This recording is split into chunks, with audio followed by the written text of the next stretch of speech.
It's not unusual for post-secondary students to let off some steam or celebrate with a few drinks.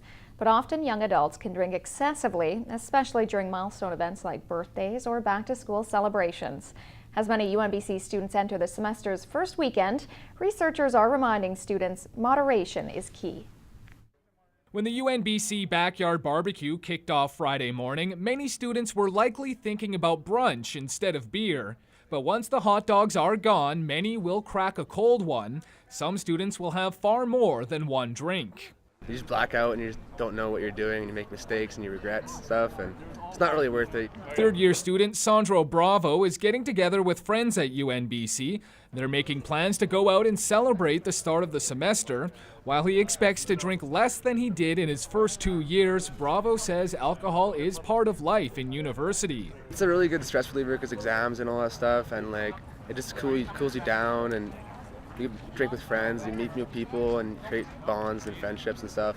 Monty Jones has been on campus for a few weeks now, but he says the start of school is party season. Get out of the way, get out of your system in the start, and then get back to school. There's one word he won't be using with his friends: binge drinking.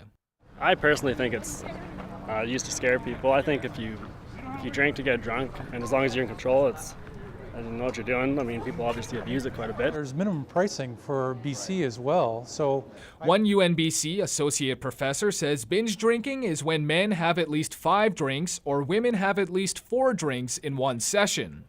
it's common. That doesn't mean that it's right, but it does impose risks for sure among young people. Dr. Russ Callahan led a research team that analyzed hospital admissions in Ontario between 2002 and 2007.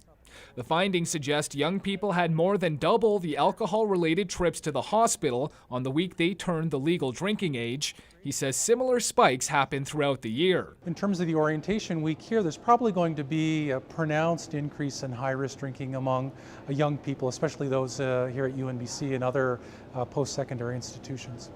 And for those students who plan to drink excessively this weekend, Dr. Callahan has a few tips.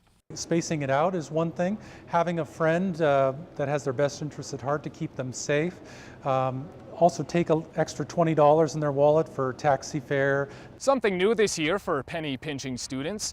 In June, the provincial government introduced new happy hour legislation, allowing restaurants and bars to offer discounted drinks. A single-ounce cocktail runs for a minimum of $3, while a pint of beer goes for at least $5. Ryan Kessler, CKPG News.